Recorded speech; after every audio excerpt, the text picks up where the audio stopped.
Good morning, friends. Anne here, got my cup of coffee, got the Word of God, and today's reading is from Proverbs chapter 25, verses 16 through 28.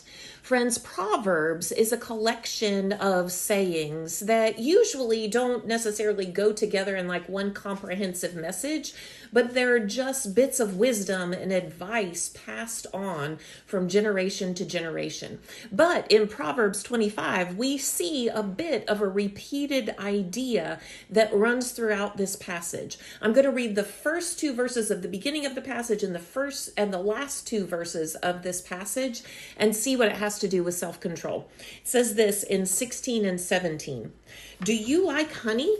Don't eat too much or it will make you sick.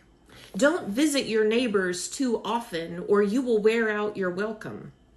And 27 and 28 says, it's not good to eat too much honey, and it's not good to seek honors for yourself.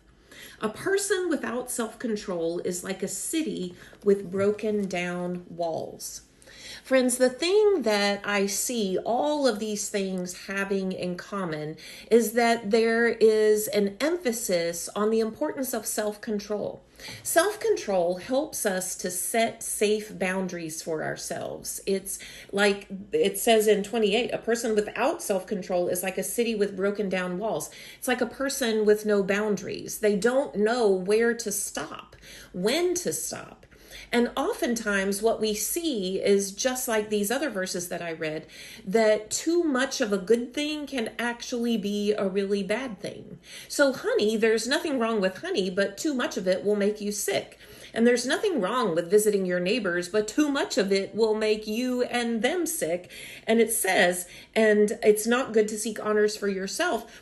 Being honored in some way is not bad, but it is if you honor yourself too much and you seek that out for yourself. Friends, self-control is not just about saying no, but it is about setting safe boundaries so that we know how much is enough. Self-control is saying no to excess. It's getting those boundaries in place where we know, hey, this much of this thing is healthy for me, but anything more moves into excess where it just creates greed within me, or it creates an ability to just surrender to my passions and just do whatever I want. Friends, self-control means creating those safe boundaries and to saying no to excess. Have a good day.